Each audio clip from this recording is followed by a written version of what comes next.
스토킹 혐의 등으로 전 씨에 대한 고소장을 제출한 상황입니다. 또 한편에서는 전 씨와 남 씨가 공범 관계로 의심된다는 취지의 진정서가 제출되기도 했는데요. 오늘 첫 번째 뉴스픽에서는 연일 사회면을 뜨겁게 달구고 있는 전총조 씨의 사기 의혹 들여다보겠습니다.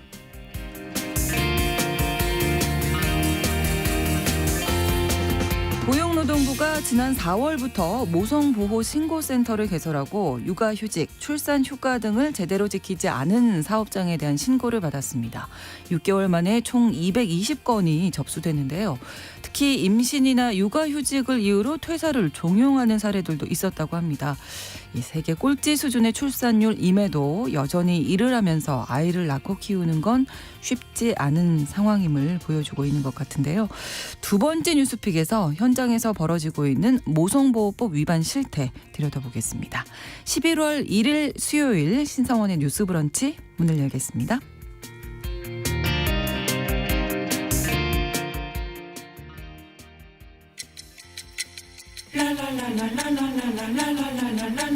듣고 공감하고 진단합니다.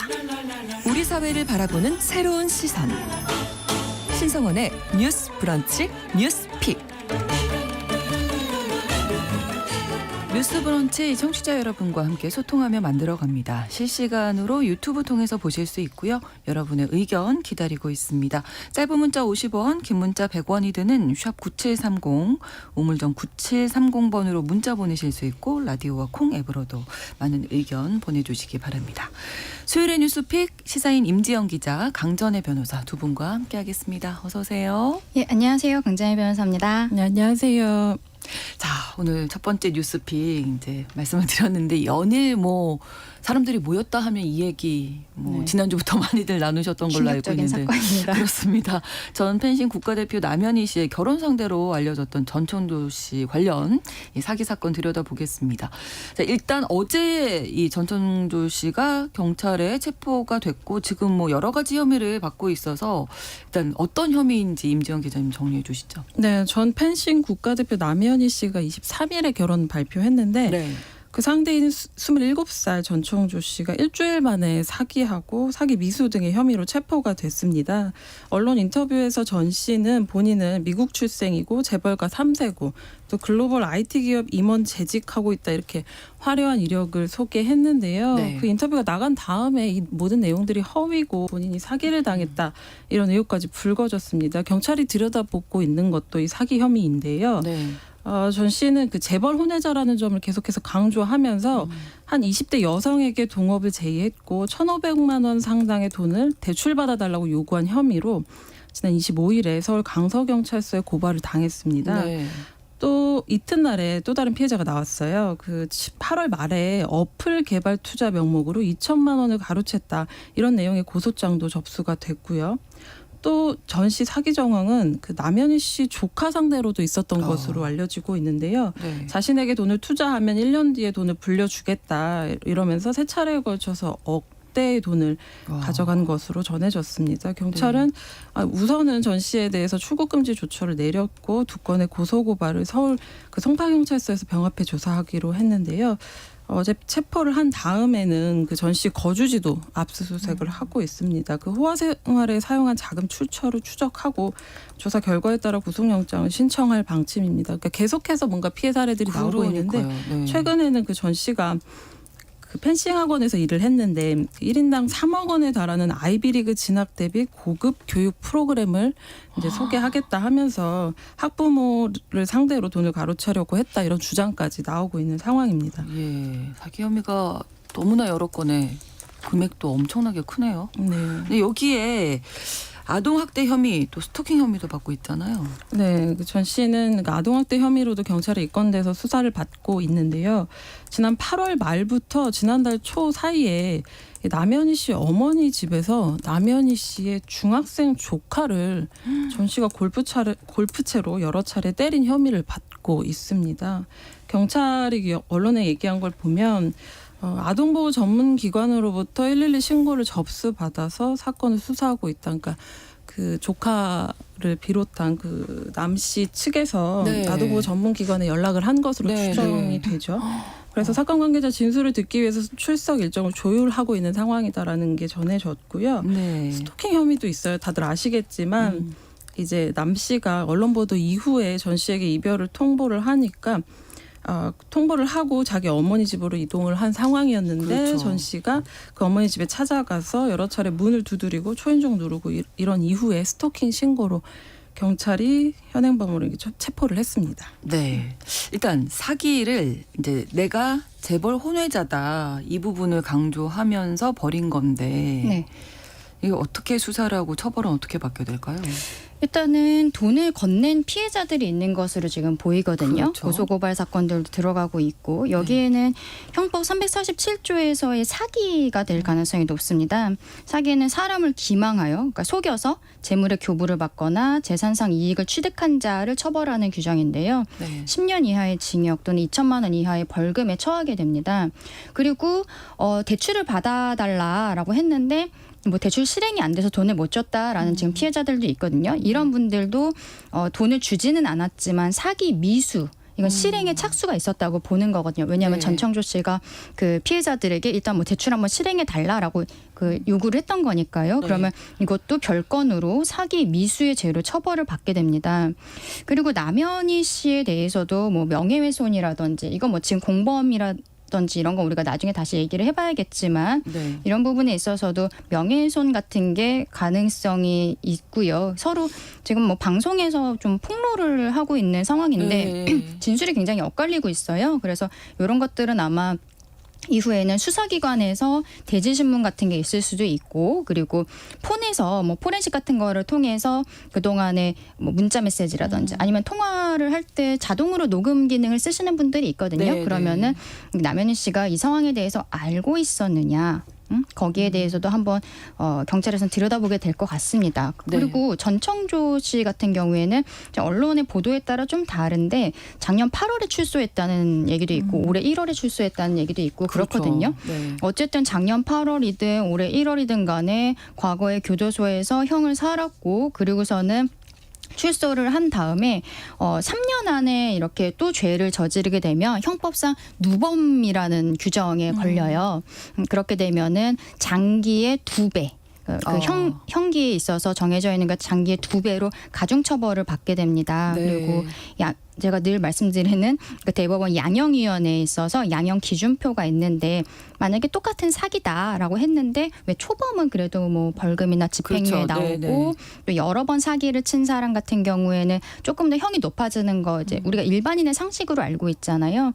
이렇게 일반인의 상식이라는 것이 양형위원회 양형 기준표 안에 녹아 있거든요. 그래서 그 기준표도 보시면은 전과가 있으면 또 중하게 처벌을 하는 규정이 명시적으로 들어가 있습니다. 그래서 아마 지난번에도 비슷한 사건으로 이제 교도소에 들어갔다 나온 것을 알고 있는데 이번에도 수사받고 처벌을 받을 때 지난번보다는 조금 더 처벌이 높아질 가능성이 높다. 예, 그렇게 보입니다. 거기다 이제 아까 말씀해 주셨던 그 아동학대 혐의도 이게 너무 네, 지금 전 씨 같은 경우에는 지난 8월부터 지난달 초 사이에 네. 성남 중원구에 있는 남현희 씨의 모친 집에서 남현희 씨의 조카인 중학교 2학년 A군을 여러 차례 폭행한 혐의를 받고 있거든요. 이게 아동복지법 위반으로 아동학대가 되는 것인데 네. 이것도 결과적으로는 같이 수사가 될 것 같습니다. 지금 고소고발이 너무 여러 군데에 가 있어요.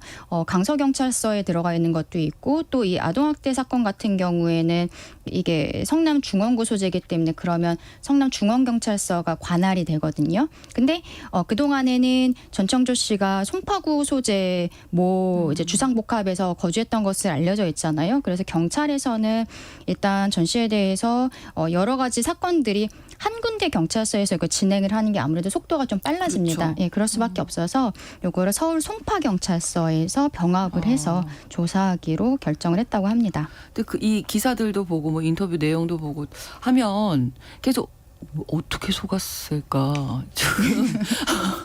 이렇게 저희는 이제 객관적인 입장이잖아요. 네. 그러니까 좀 허술한데 여기 좀 의문점이 근데 그런 생기는데? 얘기들 네. 있잖아요. 사기를 안 당하는 가장 좋은 방법은 사기꾼을 만나지 않는 거라고. 기본적으로 그런 게 있기도 한데 사실은 네. 핵심적으로 이렇게 사기에 관한 디테일을 보면 네. 이게 공통적으로 그 재벌 3세라는 부분을 굉장히 강조를 하거든요. 했었죠. 네. 네, 이미 전 씨가 사기 혐의로 실형을 선고받고 복역한 전력이 있잖아요. 그렇죠. 그때 당시에도 재벌 3세 이 음. 부분을 빠지지 않고 드러났었거든요. 그러니까 왜 이 부분이 사람들에게 어필을 한 것인가 이렇게 봤을 때 결국은 그러니까 뭔가 잘 드러나지 않은 재벌의 후계자, 그것도 혼외자라는 부분이 어떤 네. 호기심과 호기심과 사람들의 욕망을 건드린 측면이 있는 것 같아요. 말이 안 되는 것 같지만 사실 그렇죠. 이 부분이 사실은 그 사기 행각의 어떤 정체성에서 중심에 있었다는 부분에서 좀 시사하는 점이 있지는 않은가 생각이 들더라고요. 네. 재벌 3세라는 것도 있지만 이 전청조 씨 같은 경우에는 지난번에 복역했을 때도 재벌 3세 얘기를 했었던 것으로 지금 알려지고 있는데요. 본인이 그때 이미 고소당해가지고 한번 복역을 했잖아요. 네. 그러면 그 안에서 교도소 안에서 나와서 또 새롭게 사기를 칠 생각들을 하면서 나름대로 업그레이드를 했겠죠. 본인의 사기 수법에 대해서. 그러면서 거기에 있어서 본인이 재벌 3세라는 것에 대해서 신빙성을 붙이기 위해서 한국인들이 또 워낙 유명인 좋아하지 않습니까? 그래서 아마도 이제 남현희 씨가 피해자로 타겟팅이 된 것이 이 유명인에 대한 사람들의 맹목적인 믿음 이것을 본인이 재벌 3세라는 것과 엮어서 하기 위해서 이렇게 다가간 것이 아닌가라는 생각도 좀 듭니다. 예. 그래서 더불어서 이제 또 이야기 나오는 부분이 지금 뭐 진정서가 접수되기도 했는데 이 남현희 씨가 공범이냐는 부분에 대해서도 얘기들이 나오고 있잖아요. 그러니까 네. 두 사람이 지금 진실 공방 중입니다. 진실 공방 중이고 그러니까 엇갈리는 내용들이 네, 굉장히 네, 네. 많은데 사적 관계에 있었던 뭔가 많은 이야기들은 다 차치를 하고 네. 사실은 사기 등의 범죄 혐의와 관련된 부분이 포인트일 텐데요.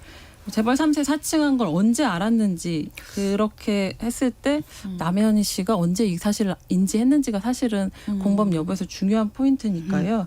지금 현재 남현희 씨는 그 전 씨의 재벌 3세 사칭 사실을 지난 23일 잡지사 인터뷰 이후에 알았다 이렇게 주장을 하고 있어요. 만난 이후에도 뭔가 계속 의심이 되긴 했지만 그때마다 뭐 어머니나 아버지의 사칭 문자 통화 때문에 속았다 이렇게 얘기를 했고 투자 사기 관련해서도 네. 투자자가 집으로 찾아오면 이제 투자를 받는 중이지 사기를 친 게 아니다 이렇게 발뺌을 했다 이렇게 주장을 하고 있어요.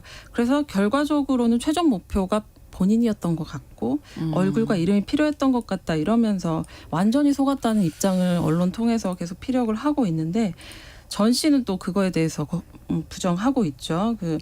남 씨가 재벌 그룹의 혼외자를 사칭한 자신의 정체를 지난 2월부터 알았다 이렇게 엇갈린 진술을 하고 있어요. 그 재벌 3세 사칭을 하려고 기자 역할 대행을 고용을 했는데 네. 그 사실을 전 알고 씨가 있었다. 알아챘고 그때 모든 걸 털어놨다 이렇게 주장을 하고 있는 거예요. 본인 휴대폰을 받기 때문에 다 알고 있던 부분이고 기간으로는 2월 달이었다 이렇게 언론 인터뷰를 했습니다. 투자 사기나 투자 사기로 고소고발된 건에 대해서는 혐의를 인정했지만 그것으로 인해서 얻은 금전적인 부분을 다 남 씨의 대출금을 갚아주고 차를 사주고 남 씨 가족에게 용돈도 주고 선물도 사줬다. 다 썼다. 네, 이렇게 이렇게 얘기하는 주장하고 거네요, 있는 지금. 네. 거죠.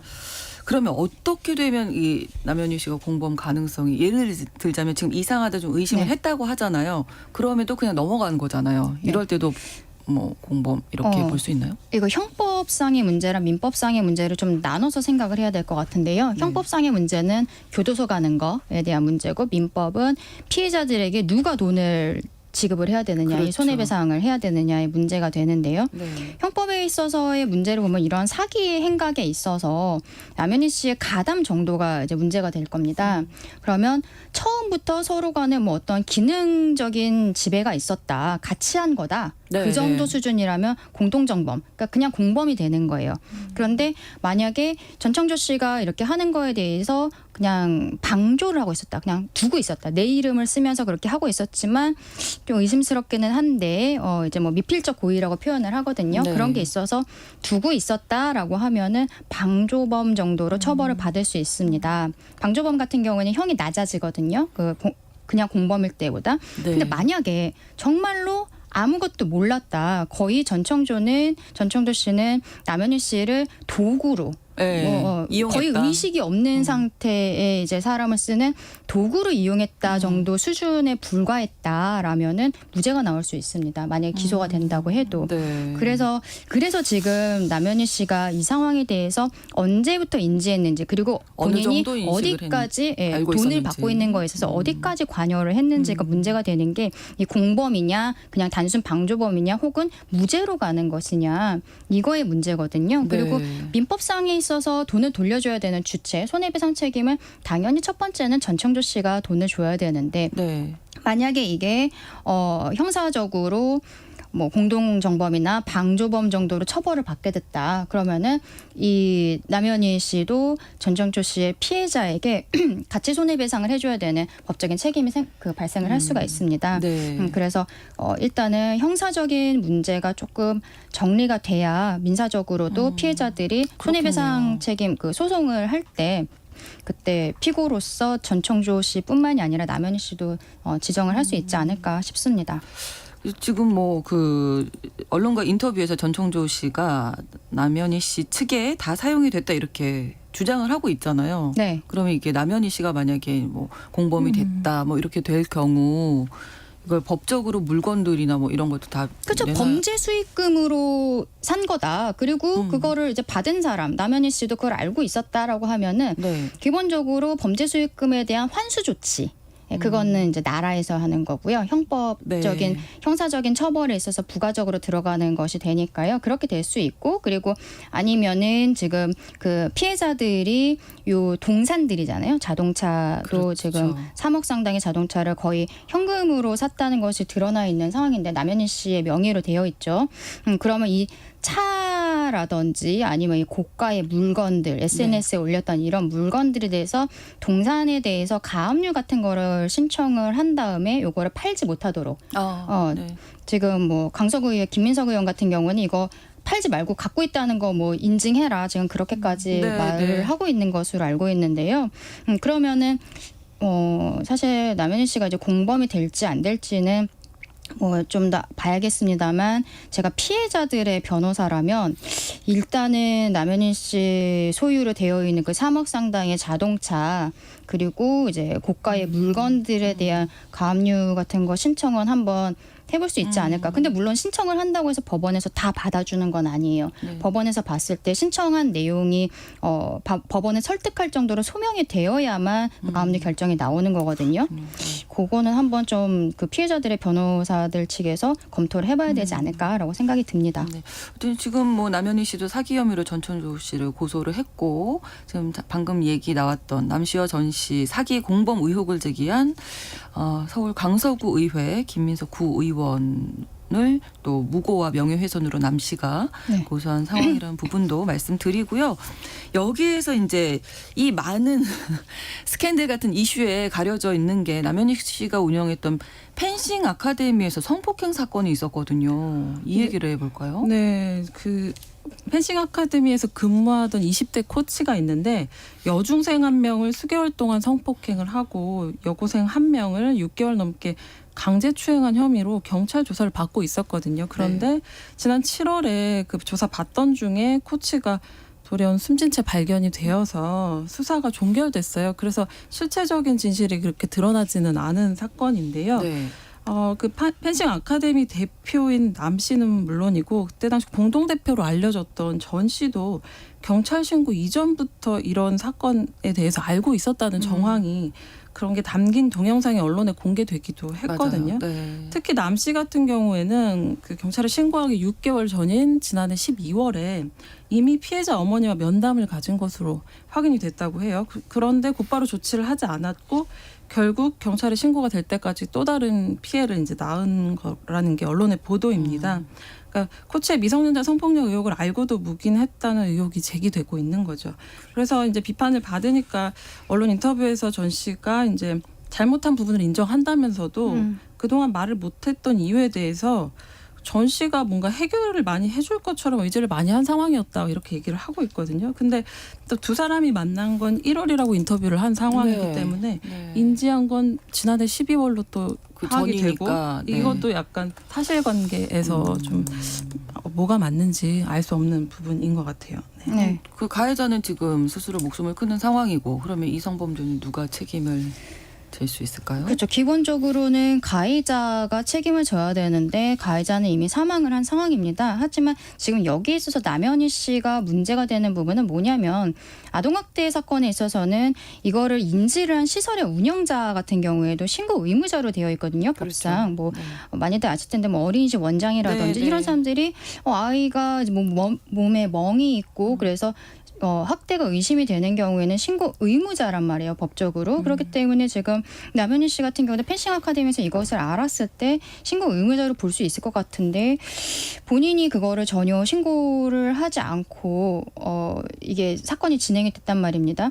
근데 그 와중에 남현희 씨가 하는 얘기는 본인이 이걸 알았지만 전청조 씨가 해결할 것이라고 생각을 했기 때문에 본인이 조금 손을 놓고 있었다. 하지만 그 부분에 대한 과실을 인정한다라는 식으로 좀 이야기를 하고 있어요. 근데 그거는 법적인 부분에 있어서 처벌 수위를 낮춘다거나 이렇게 하기는 좀 어려울 것 같습니다. 왜냐하면 전청조 씨 같은 경우에는 펜싱 아카데미에 있어서 본인이 뭐 거의 출퇴근을 한 것 같기는 하지만 그렇다고 해서 어떤 법적인 책임을 지고 있는 완전한 공동 운영자라고 보기는 어려운 부분이기 때문에 남현 씨가 전청조 씨가 해결할 것이라고 생각했다라는 거는 여기에 있어서 변명이 되지는 않는 거죠. 그렇다면은 나중에 여기에 대해서 남현 씨가 별건으로 이렇게 뭐 문제가 된다면은 거기에 있어서는 본인이 이 성폭력 사건을 알았을 때 이 사건이 벌어지기까지의 과정 일단 거기에 있어서 시설을 운영하는 데 있어서 본인이 어떤 과실이 있었는지 뭐 이렇게 말하자면은 아카데미 내에서 약간 으슥한 부분들이 있다는 거를 알고 있는데 네네. 뭐 그거를 뭐 시설 보수를 하지 않았다라든지 뭐 CCTV 사각지대가 있는데 네, 그걸 네. 알면서도 뒀다든지 이런 정도의 어떤 손을 놓고 있었던 부분, 과실 이런 것들을 좀 입증이 돼야 될 것 같고요. 그리고 네. 그 이후에 이제 알게 된 이후에 신고하지 않았던 부분에 대해서도 별건으로 좀 문제가 될 수 있을 것 같습니다. 네, 워낙 뜨거운 사건이어서 저희가 이야기 나눠봤는데 여전히 말씀 나누면서도 물음표가 좀 남는 네. 사건이라 좀 씁쓸하게 느껴지고 앞으로 수사 상황을 좀 지켜보기는 해야 할 것 같고요. 이 이야기 나누면서 뭐 우리 사회에 던지는 교훈이라든지 이런 거 생각나시는 것들이 있으시면? 저는 네. 이제 조카들이 우리 오빠 가족이 다 보스턴에서 살고 있는데 저희 조카들도 체조를 하고 있어요. 미국에서는 운동을 해서 무슨 상 같은 걸 받았을 때 대입에 있어서 유리한 것이 네네. 사실입니다. 그래서 지금 이 사건도 보면은 전청조 씨가 이제 남현희 씨가 하고 있는 펜싱 아카데미를 아이들을 유학 가는 것까지 해가지고 네. 네, 이거 아이비리그 프로그램이라는 거를 지금 운영을 네. 하겠다라고 하면서 피해자들로부터 돈을 받아낸 것이 있잖아요. 이거를 보면은 이거는 물론 사기를 친 전청조 씨가 잘못한 것이지만 우리 사회에 있어서 어떤 학벌에 대한 과도한 집착. 네, 그리고 아까도 잠깐 말씀드렸지만 유명인이 여기에 엮여 있을 때 남현이라는 전 국민이 알고 있는 그 펜싱 스타가 여기에 연결이 되어 있을 때 사람들이 맹목적으로 신뢰를 한단 말이에요. 네. 이런 것들이 좀 엮여서 만들어낸 사건이지 않을까 그런 생각도 좀 듭니다. 이 며칠에 굉장히 모든 이슈를 빨아들인 사건이잖아요. 그렇습니다. 네. 그러니까 유명인 사이 뉴스이고 굉장히 어떤 호기심을 일으킬 만한 요소들이 많은 사건이긴 한데 우리가 이렇게까지 실시간으로 계속해서 사적인 관계에서 네. 어떤 일이 벌어졌는지 알아야 하나 사실 이런 생각이 많이 들기도 했어요. 우리가 이 사건으로 좀 알아둘 거는 어떤 사기의 한 형태 정도 아닐까. 말씀하신 대로 유명인의 경우에 이런 식으로 접근을 하고 유명인의 네트워크를 자랑하고 이런 부분에 대해서 좀 조심해야 된다라는 경각심 정도가 아닐까. 그 이상은 좀 너무 곤란하지 않을까 싶습니다. 알겠습니다. 2부에서 뉴스픽 계속 이어가겠습니다. 11시 30분부터 일부 지역에서는 해당 지역 방송 보내드립니다.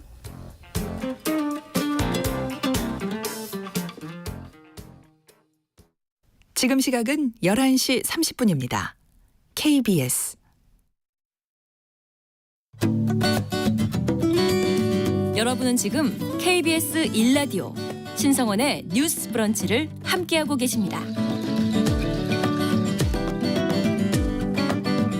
두 번째 뉴스픽으로 넘어가겠습니다. 우리나라가 세계 최저 수준의 출생률을 기록하고 있죠. 그래서 특단의 정책이 필요하다는 이야기 계속 나오고 있고 저희도 많이 다뤘었는데요. 그런데 이 법적으로 보장된 육아휴직 등을 사용한다고 해서 퇴사를 종용한 경우가 있다고 해서 이 이야기 다뤄보도록 하겠습니다. 지난 4월에 고용노동부에서 모성보호 신고센터 개설했는데 6개월밖에 안 됐는데 220건이나 신고가 접수가 됐네요. 어떤 신고들이 있었는지 임지영 기자님. 네, 육아휴직 같은 모성보호 제도를 제대로 지키지 않은 사업장에 대한 신고인데요. 네. 모성보호 신고센터를 통해서 접수된 그 건수가 6개월 동안 220건이라고 합니다. 전체적으로 보면은 육아휴직 사용에 대한 불리한 처우가 47건으로 가장 많았고요. 육아휴직을 사용 방해하거나 승인 자체를 거부하는 건도 36건. 또 육아기 근로시간 단축이 있는데 네. 육아휴직과 별도로 근로시간을 줄이는 건데 요 사용을 방해하거나 승인을 거부한다는 신고도 27건 있었다고 해요. 주요 신고 사례를 보면 사업주가 육아휴직을 이유로 퇴직을 권고했다. 이거는 네. 기본적으로 좀 있었고 네. 또 육아휴직을 연장하려고 했더니 퇴직한 후에 재입사를 하라고 했다. 이런 내용도 있었다고 하더라고요. 그리고 회사가 전반적으로 육아기 근로시간 단축 신청을 거부하는 분위기다. 또 일부에서만 그 육아기 근로시간 단축을 사용할 수 있고 직업군에 따라서 다르게 이제 처우를 하고 있다. 이렇게 얘기한 것도 있었고요. 좀 놀라운 거는 임신 사실을 알린 뒤에 네. 사장으로부터 사직서 제출을 요구받은 상황도 있었다고 해요. 아, 그래요? 네, 사직 사유로 임신을 적었더니 회사에서는 자발적 사직으로 다시 쓰라고 이런 지시를 들었다고 하더라고요. 그리고 출산휴가 마치고 복귀를 했는데 원래 자신 업무에 다른 근무자가 있다는 이유로 대기 발령을 받은 사례들도 접수가 됐습니다. 네. 그 아이를 낳거나 키우면서 일하는 게 쉽지 않았다. 단적인 사례를 보여주는 건데 이게 다 지금 근로기준법이나 모성보호법 네. 다 위반이 되는 거죠? 네, 그렇습니다. 이게 법 위반이 된다는 거는 우리가 다들 알고 있는데 근데 이거를 신고해봤자 뭐가 바뀌겠어? 라든지 네, 그리고 만약에 그 회사를 계속 다니고 싶다라는 생각을 하고 있으면은 더욱더 신고를 신고가 꺼리게 좀, 되는 게 네. 사실입니다. 그런데 고용노동부에서 모성보호 신고센터라는 것을 만들었어요. 그래서 여기에 대해서 이 기관에 모성보호 신고센터를 이용해달라는 걸 적극적으로 지금 홍보를 하고 있는 상황입니다. 근데 모성보호 신고센터가 조금 특이한 게 익명 신고가 가능합니다. 네. 그래서 노동청에 진정하거나 고소를 본격적으로 진행을 하기 전에 그냥 익명으로 상담을 할 수 있는 창구로도 활용할 수 있는 그런 부분이 있습니다. 네. 이 모성보호 신고센터 같은 경우에는 고용노동부 홈페이지나 노동 포털을 통해서 익명으로 이용하실 수 있고 아니면은 전국에 지방 고용 노동관서들이 있어요. 거기에서 방문하시거나 전화나 우편 이런 것들도 신고를 할 수 있는데요. 이게 아까 잠깐 얘기했지만 이 센터를 만든 지 한 6개월 만에 200건이 넘는 신고가 지금 막 들어왔다고 하지 않았습니까?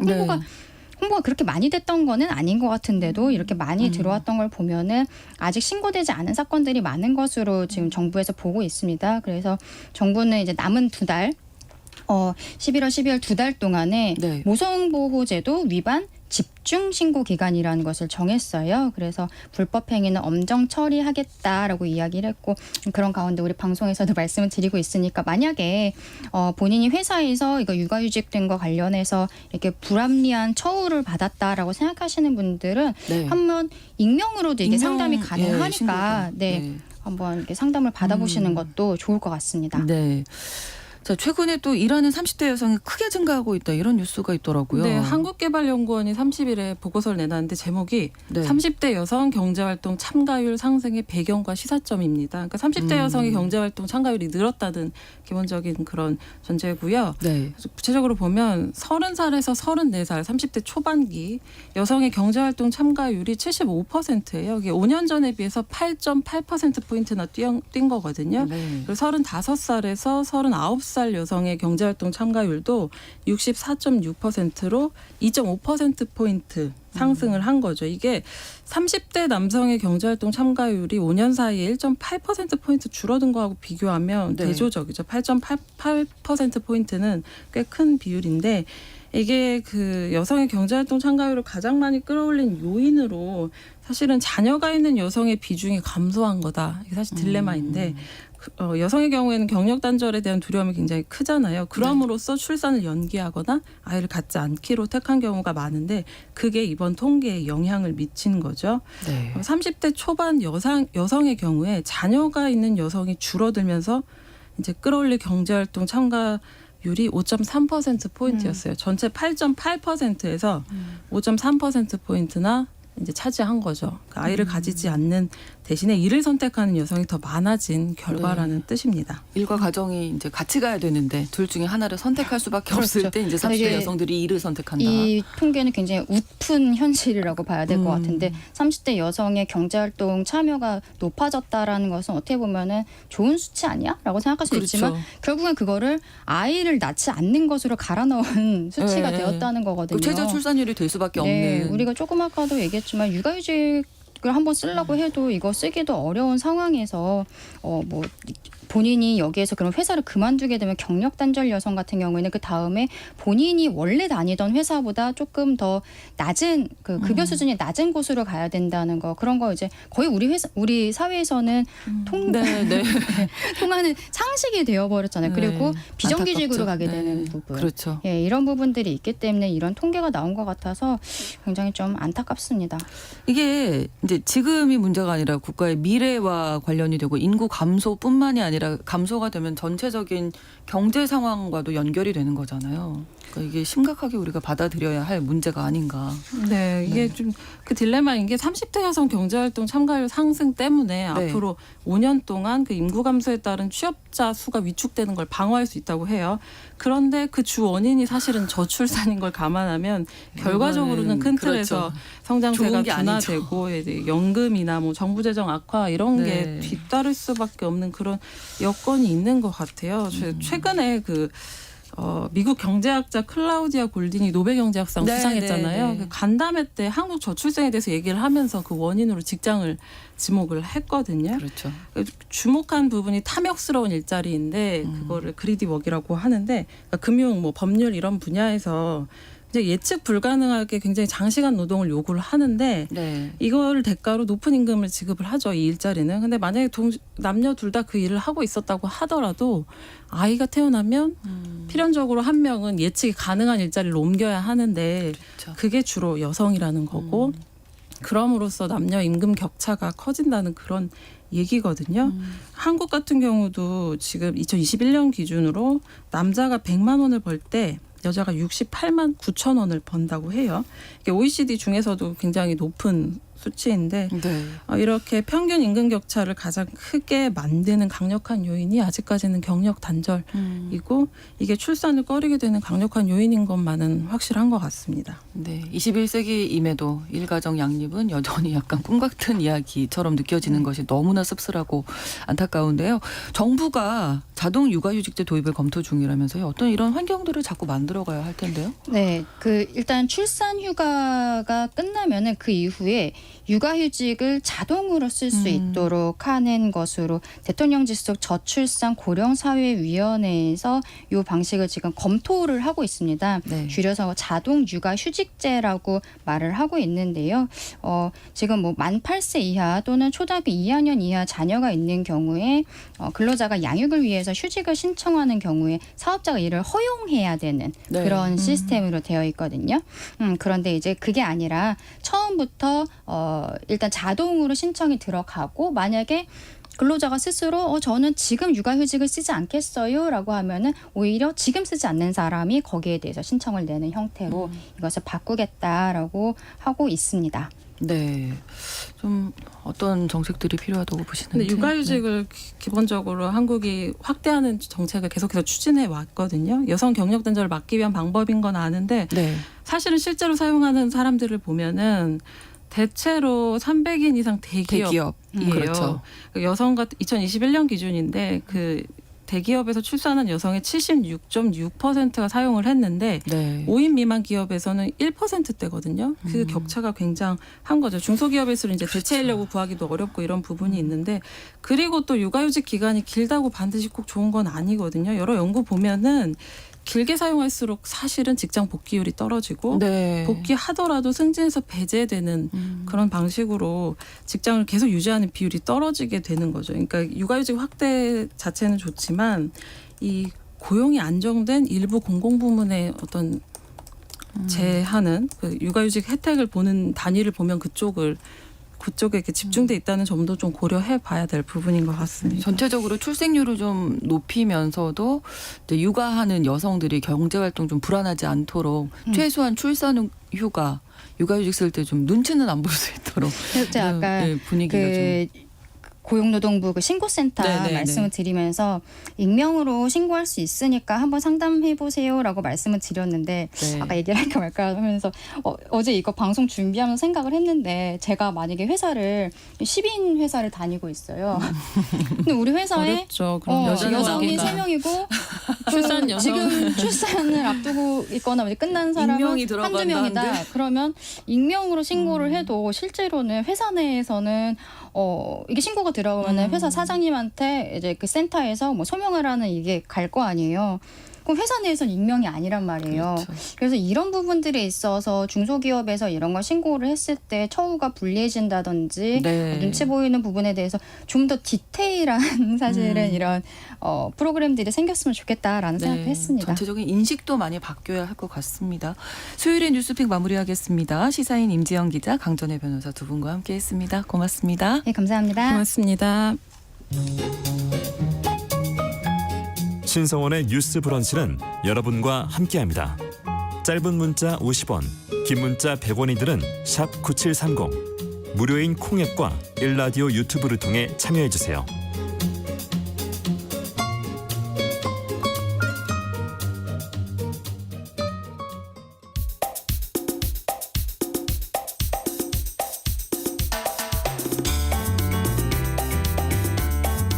청년들의 시각으로 우리 사회를 진단합니다. 뉴스 브런치 MG데스크.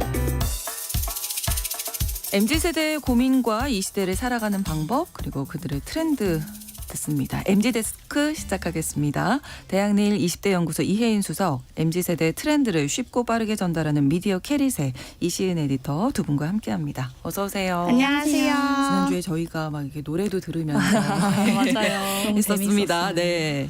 이번 주는 또 어떤 내용일지 그래서 기대가 됩니다. 네, 지난주 말씀 주신 것처럼 K-팝 가사에서 보는 MZ세대 가치관 변화를 알아봤는데요. 네. 이제 K-팝 가사에도 변화가 있었던 것처럼 또 이 세대 가치관 변화를 반영한 곳이 한 곳 더 있습니다.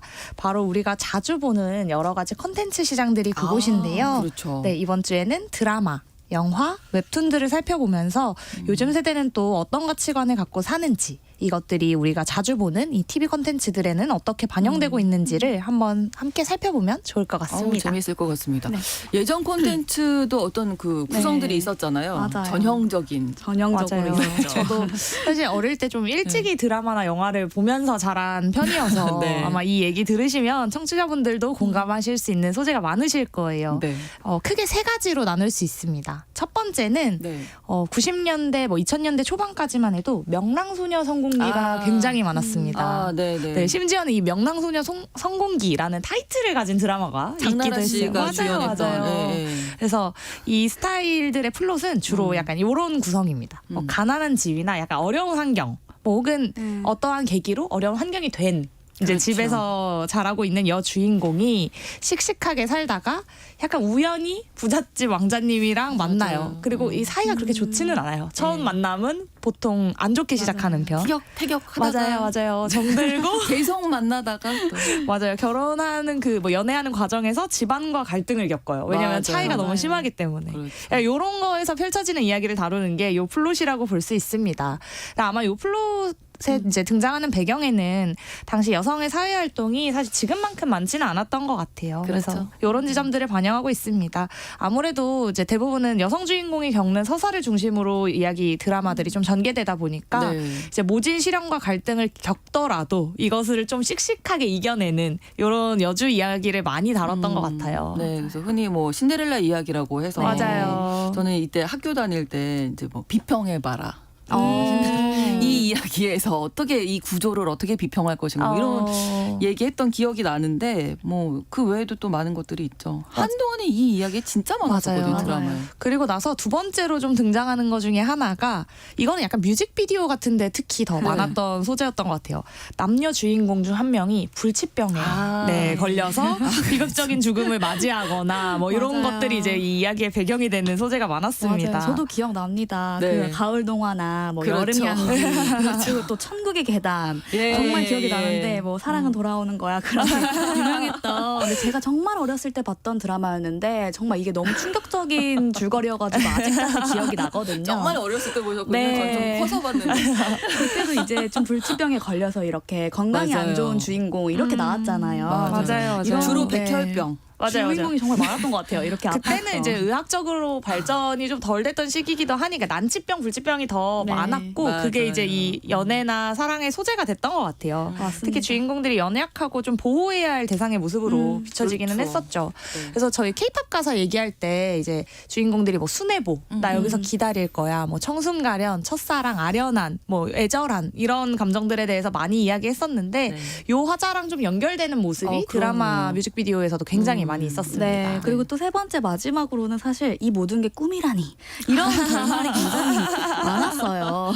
이제 또 오래 지났으니까 말할 수 있지만 이제 그렇죠. 대표적으로 S사의 파리의 연인이라는 그때 네, 드라마의 결말이 마지막 그 이후에 화가 많이 정말 났는데 어떻게 내가 맞습니다. 매주 수요일 목요일 기다렸는데. 어떻게 이걸 봤는데 너무나 맞아요. 허무해지는. 맞아요. 뭐 물론 최근에도 이런 케이스에 해당하는 경우가 아직 없진 않았어요. 그렇죠. 근데 이제 오히려 시청자 반응들이 재밌었습니다. 뭐 지금이 어떤 시대인데 이런 결말을 내지? 아유 뭐 90년대인 줄 알았어. 뭐 이런 반응을 그렇죠. 보이는 이들이 굉장히 많았고요. 그래서 오히려 이런 것들이 좀 과거의 방식이다라는 표현을 하는 거예요. 그래서 진짜 이런 반응들처럼 최근 콘텐츠 대표 플롯이 정말 많이 바뀌었습니다.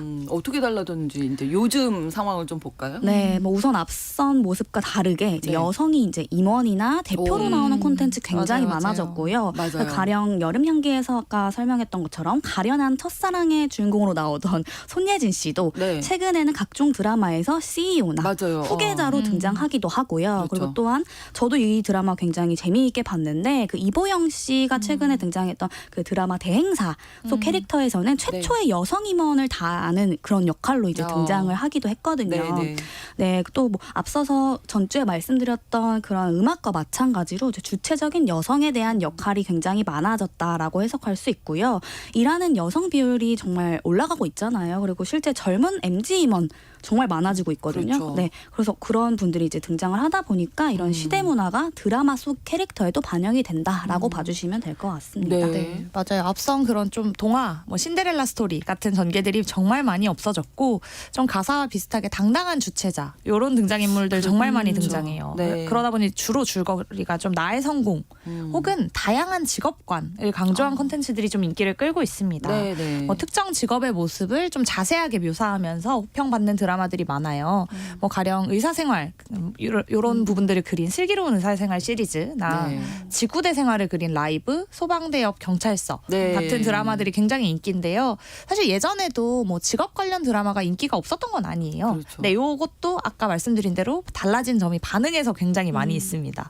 그러니까 괜히 줄거리에 뭔가 줄거리 해치니까 로맨스 넣지 마라. 이런 반응들 진짜 정말 많이 해요. 많았어요. 맞아요. 뭐 남녀 주인공 나오면 막 일을 하다가 갑자기 사랑에 눈빛이 갑자기 달라지고 그런 거 안 나왔으면 좋겠는데 막 이런 맞아요. 생각 많이들 하시는 이제 막 예전에는 주인공이 위기에 가더라도 그게 막 로맨스와 연결된 상황이 많았는데 이제는 이제 그런 것들을 좀 불편해하는 것 같고요. 네. 이제 반응들에서도 이 드라마의 이 직업을 얼마나 사실적으로 잘 묘사했냐 같은 것들을 되게 많이 댓글을 달고 억지로 갈등 안 만들어줘서 좋다. 사실 위기절정 결말의 플롯에서 갈등이 좀 핵심인데 그렇죠. 이런 것들이 없는 무해한 드라마들이 등장하기도 합니다. 그래서 현실 고증이다. 뭐 그리고 해당 직업군에 진짜 종사하고 계신 분들이 여러 네. 커뮤니티 앱에서 야 우리 이거 진짜 우리 이야기다. 작가가 고증 정말 잘했다.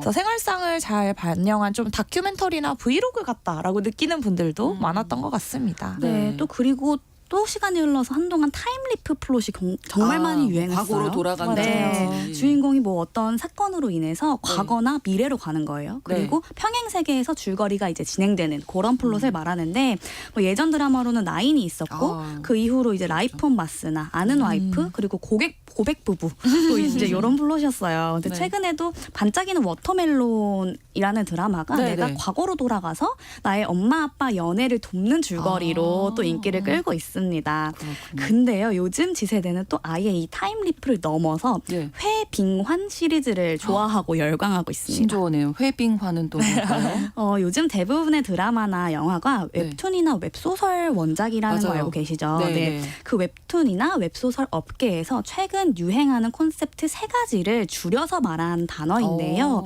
바로 회귀, 그리고 빙의, 그리고 환생의 줄임말이에요. 회빙환이.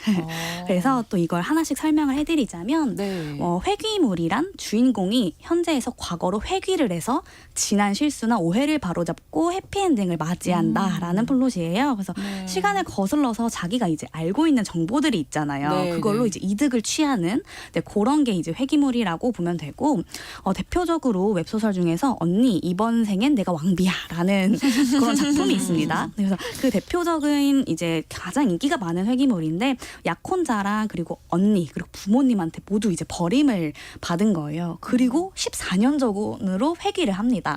그래서 모두에게 복수를 하고 이제 본인이 왕비가 되기 위해서 노력한다라는 이야기인데 미래를 알고 있잖아요. 네. 그래서 이제 하나씩 대처해가는 스토리가 굉장히 흥미로워서 많은 이들에게 인기를 얻고 있고요. 네. 이 작품이 얼마나 대단하냐면 해외에 수출이 될 정도라고 합니다. 그래요? 네, 그리고 또 뭐 빙의는 이제 문자 그대로 다른 사람이 돼서 새 인생을 사는 거 그렇죠. 말하는 거고 환생도 말 그대로 다시 태어난다라는 의미인데 환생을 해서 지금과는 전혀 다른 삶을 사는 그런 줄거리를 말합니다. 네, 네. 네, 지난해 말 열풍이었던 재벌집 막내 아들이 이 회빙환 특성 다 가지고 있다라고 볼 수 그러네요. 있어요. 네, 네. 그 작품 속 송중기 배우가 일반적인 가정에서 태어나 사고로 인해 죽는데 과거로 돌아갔고요. 그렇죠. 그리고 그 과거에 나로 태어난 게 아니라 내가 알던 재벌집 막내 아들의 몸으로 환생하는. 환생. 네, 그게 이제 회귀 그리고 환생. 빙의가 되는 빙의. 거죠. 그래서 그렇죠. 다 가지고 있고 이 과거로 돌아갔기 때문에 역사적 사건들을 역이용해서 내가 원하는 것들을 다 그게 얻어내는. 젊었어요. 그렇죠, 그렇죠. 사람들 우리가 신뢰를 그러고 싶은 얻고. 욕망이 좀 있는 게 그쵸, 아니고 그쵸. 맞아요. 지금 알고 있는 걸 그때도 알았더라고요. 이런 생각. 그래서 그렇게 이제 본인이 이제 이득을 취하는데 기억과 정보를 활용하는 면까지 섞여 있다 보니까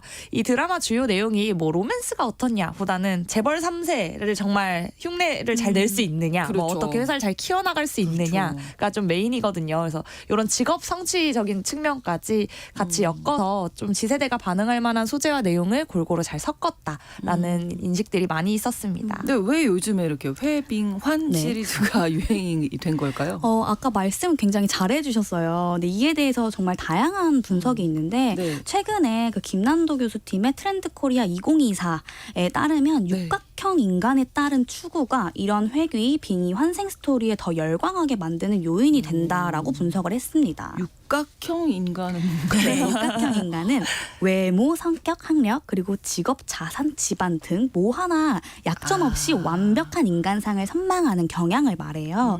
그래서 뭐가 하나 빠질 것 없이 정말 여러 조건을 두루두루 육각형으로 갖추었다. 육각형. 네, 그런 의미에서 이제 육각형 인재라고 부르거든요. 네네. 그래서 이런 완벽한 인간상 그리고 완벽한 배경에 대한 추구와 욕망이 모든 걸 다 아는 채로 과거로 돌아간다라는 설정에 정말 열광하게 만드는 거예요. 뭐 이를테면 아까 말씀 주셨지만 네. 우리가 뭔가 역사적 배경이나 이런 네. 것들을 알고 나서 과거로 돌아가면 이런 주식이 예전에 주식을 사. 이러면서 그럼 난 여기에 맞아, 투자를 맞아. 해봐야겠다. 저쪽 동네 거기 땅값이 그렇게 오를 줄 맞아요. 이런 거. 그죠, 맞아요. 그래서 그런 것들을 내가 다 알면 나 정말 완벽한 인간상이 되겠다라는 그런 욕망이 있어서 이러한 뭐 회빙환 시리즈가 유행하고 있는 것이 아닌가라는 내 분석입니다. 네, 사실 불과 요게 몇 년 전에 계속 있었던 수저론 뭐 계급론 아, 이런 네, 것들이 네. 이제 있었던 거 다 기억하실 텐데 네. 아무리 노력해도 사실 계층 이동이 쉽지만은 않은 게 요즘 사회예요. 그래서 그렇죠. 이런 등급으로 부르면서 사회를 풍자하는 이 MZ 세대들의 특성이 이제 점차 나도 완벽한 어떤 뭐 하나 빠짐없이 다 갖춘 인간이 되고 싶다라는 동경 그리고 자기가 갖지 못한 욕망을 컨텐츠에 녹여내면서 이입한다라고 보고 있습니다. 이제 보통 드라마나 영화를 통해 우리가 다른 삶을 산 것처럼 느끼거나 뭐 카타르시스를 대신 느끼기도 그렇죠. 하니까요. 네. 네, 그렇다고 해서 너무 뭐 우울하거나 부정적으로 볼 것만은 아닌 게요.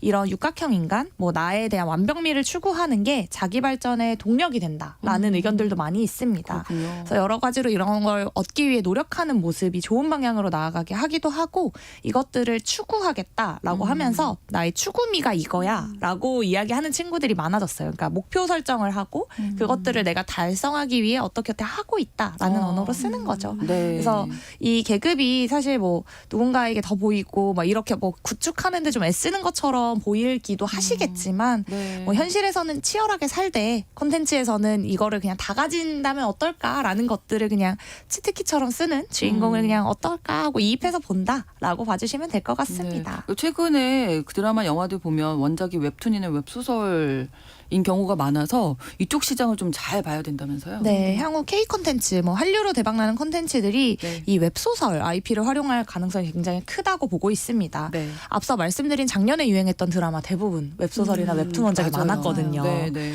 2022년 기준으로 보면 웹소설이 달성한 시장 규모가 벌써 1조 원이 된다고 오, 합니다. 그렇군요. 그래서 저는 사실 일부 마니아층만 즐기는 줄 알았던 영역이긴 하거든요. 네, 근데 네. 이만큼이나 성장했다니 굉장히 놀라웠습니다. 네. 그래서 잘된 팝업 스토어 같은 것들 봤을 때도 방문객 기준으로 저희가 인기척도 가늠하는데 뭐 데뷔 못하면 죽는 병 걸림이라는 작품은 일주일 만에 만여 명이 방문하기도 하고 이게 이제 그래요? 온오프라인에 다 트렌드가 되기도 한다라는 것을 알아주시면 될 것 같습니다. 네, 그 회빙환 네네. 시리즈 좀 잘 기억하시면 좋을 것 같아요. 요즘 맞습니다. 트렌드니까. 뭐 정리를 좀 해드리면 오늘 말씀드렸던 회빙안 주제는 네. 한동안 MZ세대가 주목하는 콘텐츠 시장에서 정말 중요한 키워드로 자리 잡을 것 같고 네. 또한 이러한 주제를 유행시킨 K 웹소설 시장이 한류의 한 종류가 될 만큼 커질 것이다. 이렇게 봐주시면 될 것 같습니다. 네, MZ 데스크 이혜인 수석 이시은 에디터 두 분과 함께했습니다. 고맙습니다. 감사합니다. 뉴스브런치 11월 1일 수요일 순서 마치겠습니다. 저는 내일 다시 오겠습니다. 고맙습니다.